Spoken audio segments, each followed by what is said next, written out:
Hello students, we are going to start with new topics metal and non metal. इसका हल्का सा थोड़ा सा इंट्रोडक्शन आप 9th क्लास में पढ़ चुके हैं। अब मेटल्स एंड नॉन मेटल्स का डिटेल हम क्लास 10th में पढ़ेंगे। आज के जो हमारा टॉपिक है उसमें हम क्या ले सकते हैं, फिजिकल प्रॉपर्टीज इसकी क्या होती है, मेटल्स एंड नॉन मेटल की, मेटल नॉन मेटल होते क्या हैं, है ना, इनको कैसे डिस्क्राइब किया जा सकता है।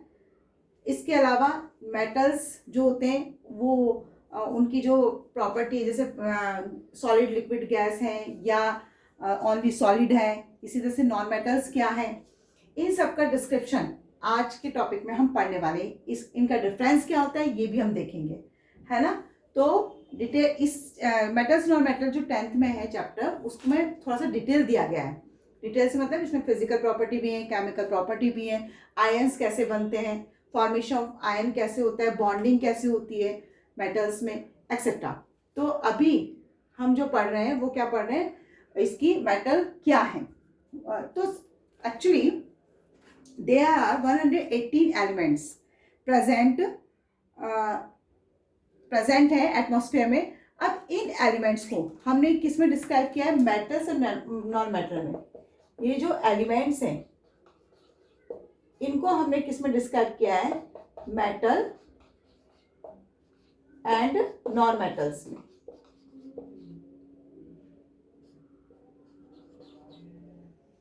ये हमने मेटल्स एंड नॉन मेटल्स में इसको क्लासिफाई किया एलिमेंट्स को।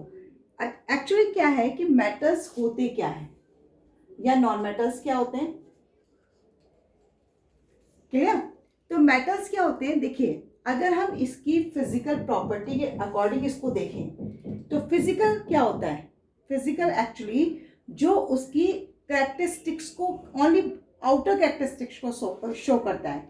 यानी अगर कोई चेंज किसी भी कैरेक्टरिस्टिक्स में चेंज हो रहा है तो उसका कैरेक्टर चेंज नहीं होना चाहिए, तो वो उसकी फिजिकल प्रॉपर्टी है। लेकिन अगर नॉन मेटल है, इसी तरह से नॉन मेटल में भी क्या होता है, कैरेक्टरिस्टिक्स, फिजिकल प्रॉपर्टी की बात कर रहे हैं। तो फिजिकल का मतलब हुआ कि जब कोई न्यू सब्सटेंस फॉर्म ना हो पाए, है ना, और केमिकल में क्या होता है, न्यू सब्सटेंस फॉर्म हो जाते हैं। तो फिजिकल प्रॉपर्टी में हम सिर्फ उसकी क्या देखते हैं कि उसके कैरेक्टरिस्टिक्स क्या हैं, आउटर कैरेक्टरिस्टिक्स क्या हैं। तो आउटर कैरेक्टरिस्टिक्स में अगर हम मेटल में देखते हैं तो मेटल, सिर्फ ओनली हम मेटल्स की बात करें अभी, तो मेटल में उसकी क्या क्या देखेंगे कि उसका वो सॉलिड फॉर्म में होता है, हार्ड होते हैं, है ना, इसी तरह से वो कंडक्ट ऑफ इलेक्ट्रिसिटी करते हैं, मैलिएबल होते हैं, डक्टाइल होते हैं, एक्सेट्रा। इसकी एक एक प्रॉपर्टी को अभी हम डिस्क्राइब करेंगे, दोनों में हम एज ए डिफरेंस स्टडी करेंगे, क्लियर। इसके अलावा हम मेटल्स की अगर बात करें तो मेटल्स में, अगर हम मेटल्स की बात कर रहे हैं तो मेटल्स में क्या होता है कि जो मोस्ट अबंडेंट एलिमेंट होता है,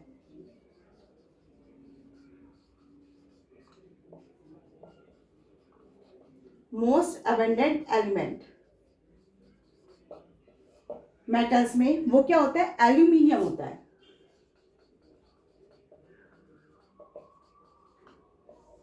most abundant element in the earth crust वो क्या है, aluminium.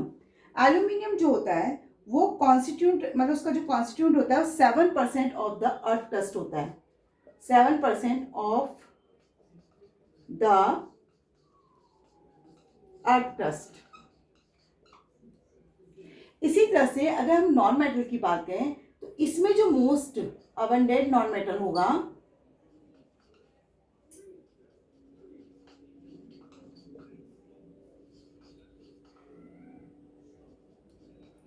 Most abundant element in the earth crust कौन सा होगा, ऑक्सीजन। क्लियर हुआ। जो नॉन मेटल है उसमें कौन सा अबंडेंट एलिमेंट होता है, ऑक्सीजन होता है। और ये इसका जो कॉन्स्टिट्यूएंट होता है वो कितना होता है अर्थ क्रस्ट में, 50%। क्लियर हुआ। इसी तरह ये फर्स्ट एलिमेंट, ध्यान रखना, वन वर्ड में आपसे पूछ ले जाते हैं क्वेश्चंस कि कौन सा most abundant element of metal है इन द अर्थ क्रस्ट, तो इसमें एल्यूमिनियम है। और most abundant element in the earth crust non metal में ऑक्सीजन, क्लियर। अगर हम सेकंड अबंडेंट एलिमेंट की बात करें तो वो कौन सा होगा मेटल्स में,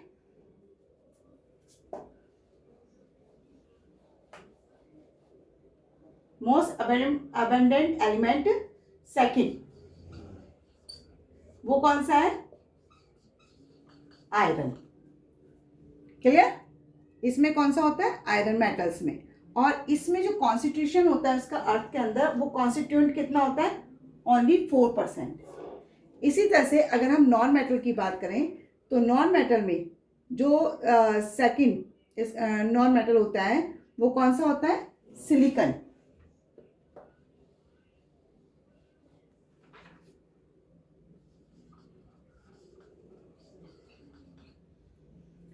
क्लियर? सेकंड मोस्ट, ये कौन सा वाला एलिमेंट है? सेकंड है, मोस्ट अबंडेंट सेकंड सिलिकॉन। और सिलिकॉन का अगर हम वो बात करें कि अर्थ क्रस्ट के अंदर इसका कॉन्स्टिट्यूएंट कितना होता है, यानी ये कितने से मिलकर बना होता है, तो 26% से मिलकर बना होता है। क्लियर हुआ? क्या क्या चीज़ें इसमें कौन कौन से अबंडेंट एलिमेंट है? अगर हम अब बात करते हैं कि जो most abundant element decreasing order में है, तो वो कौन कौन से होंगे इसमें? एल्यूमिनियम होता है, उसके बाद आयरन होता है, उसके बाद कैल्शियम होता है, उसके बाद सोडियम, और फिर उसके बाद पोटेशियम। ये आपके मेटल्स के अबंडेंट एलिमेंट हैं डिक्रीजिंग ऑर्डर में, ध्यान रखना, डिक्रीजिंग ऑर्डर में। क्लियर? अगर हम नॉन मेटल्स की बात करें, इसी तरह से डिक्रीजिंग ऑर्डर में अगर हम नॉन मेटल्स की बात करते हैं तो कौन कौन से होते हैं? ऑक्सीजन होते हैं, इसके बाद सिलिकॉन होगा, उसके बाद सिलिकॉन के बाद फॉस्फोरस एंड सल्फर। ये इसके डिक्रीजिंग ऑर्डर में मोस्ट अबंडेंट एलिमेंट हैं नॉन मेटल के। बात समझ आ गई कि क्या है मेटल्स के मोस्ट अबंडेंट एलिमेंट और क्या है नॉन मेटल के मोस्ट अबंडेंट एलिमेंट। अब हम कहते हैं कि मेटल क्या है, यानी डेफिनेशन अगर इसकी निकाल के लाते हैं तो मेटल क्या है?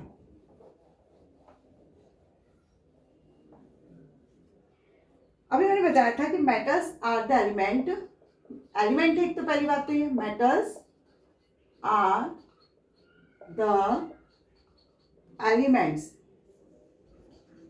that conduct heat and electricity.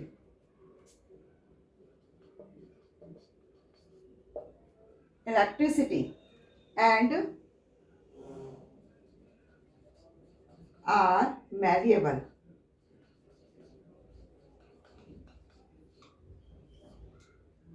Clear? Metals क्या हैं? Metals are the elements that conduct heat and electricity and are malleable.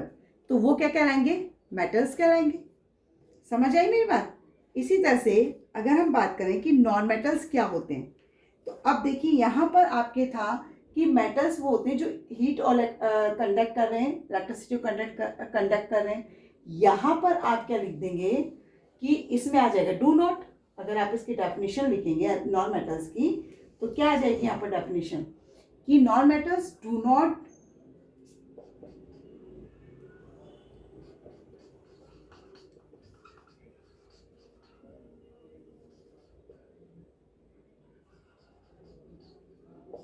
are the element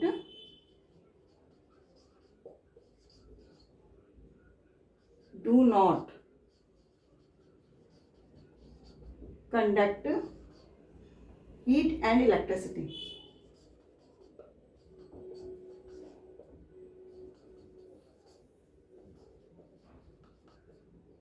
देखिए and not malleable. अब मैलिएबल का मीनिंग क्या होता है? मैलिएबल और डक्टाइल क्या होता है ना? मैलिएबल मीन्स क्या होता है कि जब आप किसी भी मेटल को बीट करते हैं यानी मारते हैं तो वो कन्वर्ट क्या हो जाता है? थिन शीट में कन्वर्ट हो जाता है। उस प्रोसेस को हम क्या कहते हैं? मैलिएबल कहते हैं। क्लियर? अब मेटल्स और नॉन मेटल्स को हम किसकी तरह से डिफाइन करेंगे? इनमें डिफरेंस के अकॉर्डिंग, दोनों में क्या डिफरेंस होता है उसके आधार पर हम इनको डिस्क्राइब करते हैं इनकी फिजिकल प्रॉपर्टी के आधार पर। On the basis of physical properties, इसके आधार पर हम क्या करेंगे, मेटल्स एंड नॉन मेटल्स को डिफाइन करते हैं। फर्स्ट डिफरेंस क्या होगा, metals are malleable and ductile, जबकि नॉन मेटल्स क्या होते हैं, आर ब्रिटल, ये ब्रिटल होते हैं और they are neither malleable and not ductile. इसका मतलब कि ना तो ये मैलिएबल होते हैं ना ही डक्टाइल होते हैं। अब मेटल्स जो होते हैं, है ना, मैलिएबल क्या है, कई बार है ना आपसे डेफिनेशन पूछ ले आती है कि what is the mean of malleable. तो मैलिएबल का मतलब क्या होता है कि metals can be hammered, metals can be hammered into thin sheet is called malleable। समझ आया कि जब कभी भी मेटल्स को हैमर मतलब जब आप उसको बीट करते हैं हैमर के थ्रू, तो क्या हो जाता है, वो पतली शीट में कन्वर्ट हो जाता है। उस प्रॉपर्टी को, उस प्रोसेस को हम क्या कहते हैं, मैलिएबल कहते हैं। समझ आया। इसमें सबसे ज्यादा गोल्ड एंड सिल्वर, वैसे तो सभी मेटल्स में मैलिएबिलिटी की प्रॉपर्टी पाई जाती है, लेकिन gold and silver best malleable हैं। क्लियर। एल्यूमिनियम को आप जानते हैं, एल्यूमिनियम भी मैलिएबल प्रॉपर्टी रखता है और मेटल है तो रखेगा भी, है ना। लेकिन आपने देखा होगा जो फॉयल पेपर आता है ना, वो इसी के कारण, क्योंकि उसमें मैलिएबल कैरेक्टरिस्टिक्स पाए जाते हैं, इसीलिए वो थिन शीट में कन्वर्ट हो जाता है, जिसमें आप अपनी जो चपाती हैं उन्हें रैप करते हैं, बिस्किट वगैरह रैप होकर आते हैं, तो वो सब क्या है, ये किससे का होता है, मैलिएबल प्रॉपर्टी के कारण होता है। क्लियर, मेरी बात क्लियर हो गई कि मैलिएबल क्या होता है। इसके अलावा डक्टाइल क्या होता है। अब देखिए डक्टाइल में जब यहाँ पर थिन शीट में कन्वर्ट हो रहा था, है ना, तो उसको हमने क्या कहा था, मैलिएबल कहा था। लेकिन जब metals can be drawn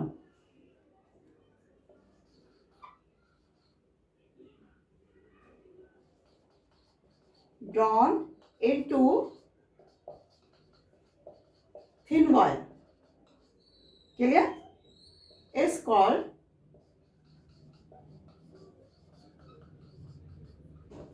ductility. अब डक्टिलिटी का मतलब क्या हुआ, थिन वायर। ये भी आप जानते हैं कि मेटल्स जो होते हैं, जो वायर्स हैं, वो मेटल्स के बने होते हैं, और रीजन क्या है, क्योंकि उसमें डक्टिलिटी की प्रॉपर्टी पाई जाती है। उनकी कैरेक्टरिस्टिक्स, मेन कैरेक्टरिस्टिक डक्टिलिटी होती है, इस कारण वो किस में कन्वर्ट हो जाते हैं, वायर में कन्वर्ट हो जाते हैं। और इसका एग्जाम्पल भी आप जानते हैं, कॉपर, एल्यूमिनियम के वायर आपको बहुत मिलते हैं, आयरन के, है ना। ये सब किसके कारण होता है, क्योंकि मेटल्स क्या होते हैं, ड्रॉन हो जाते हैं इनटू थिन वायर में। तो आपको दोनों मीनिंग समझ आ गए होंगे, मैलिएबल क्या होते हैं और डक्टाइल क्या होते हैं। सेकंड इसका पॉइंट देखते हैं हम क्या होता है। सेकंड डिफरेंस देखो, metals are good conductor of heat and electricity. आपने देखा हो जितने भी इलेक्ट्रिसिटी वायर्स होते हैं, है ना, वो क्या होते हैं, मेटल्स के बने होते हैं, जैसे कॉपर है, एल्यूमिनियम है, और मेटल के यूटेंसिल्स भी होते हैं ताकि उनको प्रॉपर हीट मिल सके और खाना जल्दी बन सके, है ना। लेकिन नॉन मेटल्स जो होते हैं वो bad conductors of heat and electricity होते हैं, यानी कि प्रॉपर तरीके से कंडक्ट नहीं करते हीट एंड इलेक्ट्रिसिटी को। लेकिन एक्सेप्शन है इसमें। एक्सेप्शन का मतलब होता है कि सब एक जैसे हो और उनमें एक कोई अच्छा निकल के आए, है ना। जैसे कहावत है, अंधों में काना राजा, यानी सब अंधे हैं और उनमें एक काना है तो वही राजा बन गया और उसी ने पूरी प्रजा को संभाल रखा है। ऐसे ही आपकी पूरी क्लास में सारे बच्चे बहुत मतलब ठीक है, एवरेज है, लेकिन एक बहुत ही गुड स्टूडेंट है, बहुत ही अच्छा, तो एक्सेप्शन हो गया कि देखिए भाई क्लास 10th में देखिए वो बच्चा कितना अच्छा है, तो वो एक्सेप्शन में आ जाता है। तो यहाँ पर एक्सेप्शन है क्या, diamond. Diamond which is a good conductor of heat. Actually क्या होता है कि जो कार्बन है, carbon is a non matter, चलिए, और उस नॉन मैटर को उसका जो एलोट्रॉप होता है वो क्या कहलाता है, डायमंड और ग्रेफाइट होते हैं। इस एलोट्रॉप में डायमंड जो होता है वो गुड कंडक्टर ऑफ हीट होता है और ग्रेफाइट जो है वो गुड कंडक्टर ऑफ इलेक्ट्रिसिटी होता है। ये आपको लर्न रखना है। क्लियर, समझ आ गया मेटल्स और नॉन मेटल का सेकंड पॉइंट। नेक्स्ट, तो थर्ड पॉइंट क्या होता है, मेटल्स आर लस्ट्रस। लस्ट्रस का मतलब होता है शाइनी, यानी चमकदार सरफेस होनी चाहिए, एंड कैन बी पॉलिश्ड, यानी मेटल्स को हम पॉलिश भी कर सकते हैं, है ना। देखा भी होगा आपने कि जो जैसे कूलर वगैरह होते हैं वो किसके बने होते हैं, आयरन के बने होते हैं, तो मेटल है, उसको हम पॉलिश कर सकते हैं। नॉन मेटल क्या है, non metals are non lustrous, यानी कि जो डल अपीयरेंस रखते हैं, समझ रहे हो, यानी जिनमें कोई शाइनिस अपीयरेंस दिखाई नहीं देता है और इनको पॉलिश भी नहीं किया जा सकता। अब इनमें एक असप्शन है, असप्शन का मतलब कि अपवाद, है ना, और वो क्या है, आयोडीन। आयोडीन जो होता है वो क्या है, वो लस्ट्रस है, यानी कि शाइनी अपीयरेंस शो करता है। समझ आया मेटल नो मेटल का third difference. Next, fourth point में क्या आएगा, metals are solid at room temperature. Metals सभी के सभी रूम टेम्परेचर पर सॉलिड स्टेट में पाए जाते हैं, बट एक्सेप्शन इसमें भी है, मरकरी। मरकरी रूम टेम्परेचर पर लिक्विड फॉर्म में पाया जाता है, यानी लिक्विड स्टेट होती है इसकी। इससे से नॉन मेटल जो होते हैं वो रूम टेम्परेचर पर सॉलिड, लिक्विड और गैसेस तीनों ही स्टेट में प्रेजेंट होते हैं। फिफ्थ पॉइंट में क्या कह रही हूं मैं कि metals are strong and tough, they have high tensile strength, जबकि non metals are not strong, they have low tensile strength. देखिए मेटल्स स्ट्रॉन्ग होते हैं, तभी तो आपने देखा होगा जितने ब्रिज होते हैं, है ना, जितने भी जो हाउस बनते हैं उनकी जो पिलर्स पड़े होते हैं उनमें भी आयरन्स की रोड पड़ी रहती है, तो इतना इनकी टेंसिल स्ट्रेंथ और स्ट्रॉन्ग होने के कारण ही इनमें इनका यूज़ किया जाता है ज़्यादा से ज़्यादा मेटल्स का, है ना। लेकिन क्या all metals are strong, no, इसमें भी एक्सेप्शन है। इसमें एक्सेप्शन क्या हो सकता है, इसमें सोडियम एंड पोटेशियम, ये दो जो है ये दोनों स्ट्रॉन्ग नहीं होते हैं, सॉफ्ट होते हैं। मेरी बात समझ आ रही है कि सोडियम एंड पोटेशियम जो होते हैं क्या है, ये एक्सेप्शन है। समझ आया, ये एक्सेप्शन है किसका, स्ट्रॉन्गनेस का, यानी मेटल में ये दोनों स्ट्रॉन्ग नहीं होते हैं। क्लियर। नेक्स्ट, 6 पॉइंट्स में metals are sonorous, they make a ringing sound when struck. Metals जो होते हैं वो क्या होते हैं, सोनोरस होते हैं। सोनोरस का मतलब कि जब उनको स्ट्रक किया जाता है, यानी एक का दूसरे के साथ टच होता है, तो उनमें ना साउंड प्रोड्यूस होती है, रिंगिंग साउंड प्रोड्यूस होती है। इसका एग्जांपल आप मंदिर की घंटी का दे सकते हैं, है ना, जब वो आपस में टकराते हैं ना तो क्या होता है, साउंड प्रोड्यूस होती है। लेकिन नॉन मेटल्स जो होते हैं वो नॉन सोनरस होते हैं, उनमें कोई साउंड प्रोड्यूस नहीं होती है। सेम नेक्स्ट 7 पॉइंट में क्या आएगा, metals have high melting point, boiling point. Metals तो बहुत ज़्यादा सॉलिड होते हैं, इससे उनका जो मेल्टिंग और बॉइलिंग पॉइंट होता है वो बहुत ज़्यादा हाई लेवल का होता है। लेकिन इसमें एक्सेप्शन है, बिकॉज क्योंकि सोडियम एंड पोटेशियम जो होते हैं वो हार्ड नहीं होते, स्ट्रॉन्ग नहीं होते, बल्कि सॉफ्ट होते हैं, इसलिए उनका मेल्टिंग और बॉइलिंग पॉइंट भी क्या होता है, लो होता है। नॉन मेटल्स में क्या होगा, non metals have low melting point, boiling point, because वो तो ऑलरेडी सॉफ्ट है, हार्ड होते ही नहीं है, तो इसलिए क्या होगा, उनका मेल्टिंग पॉइंट, बॉइलिंग पॉइंट क्या होता है, बहुत लो होता है। अगेंस्ट एक्सेप्शन है क्या, graphite has a very high melting point. Graphite का जो मेल्टिंग पॉइंट होता है वो क्या होता है, बहुत ज़्यादा हाई होता है। नेक्स्ट 8 पॉइंट क्या कहता है, मेटल्स हैव हाई डेंसिटी, इनकी डेंसिटी भी क्या होती है, बहुत ज़्यादा हाई होती है। लेकिन अगेन एक्सेप्शन है, बिकॉज ये सॉफ्ट होते हैं, सोडियम पोटेशियम, तो इनकी डेंसिटी भी क्या होती है, लो होती है। Non metals have low densities, लेकिन उसमें भी एक्सेप्शन है, आयोडीन। आयोडीन की जो डेंसिटी होती है क्या होती है, बहुत ज़्यादा हाई होती है। Last point, metals usually have a silver and grey colour. Metals के जो कलर्स हैं मोस्टली कैसे मिलते हैं, सिल्वर एंड ग्रे कलर में मिलते हैं।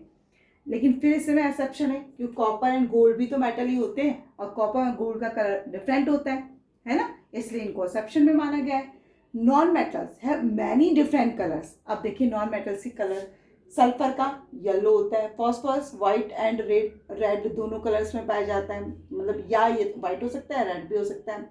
ग्रेफाइट ब्लैक होता है, क्लोरीन येलोइश ग्रीन कलर में पाया जाता है, ब्रोमाइन रेड ब्राउन होता है, हाइड्रोजन एंड ऑक्सीजन ब्रोमाइन का कलर तो आपको वैसे भी पता होना चाहिए, आपका फर्स्ट चैप्टर में ब्रोमीन का जो एक्सपेरिमेंट है उसमें हमने उसमें जो गैस ब्रोमीन भरते हैं है ना बेल जार में, वो रेड ब्राउन कलर की थी, पता है ना। और हाइड्रोजन ऑक्सीजन क्या होते हैं, कलरलेस होते हैं।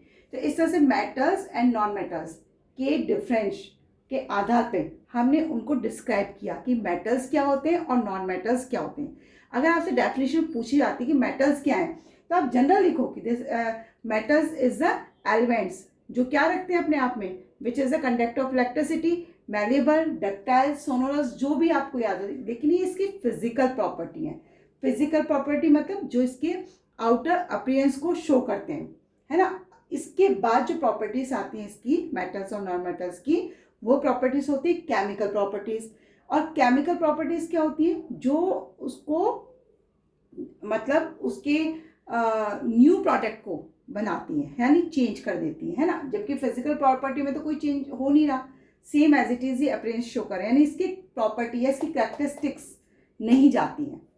समझ आए फिजिकल प्रॉपर्टीज क्या होती है, उनके मेटल्स और नॉन मेटल के अबंडेंट एलिमेंट्स कौन कौन से हैं, कैसे प्रेजेंट होते हैं, है ना, या उनकी मैलिबिलिटी क्या होती है, एक्सेट्रा। ओके।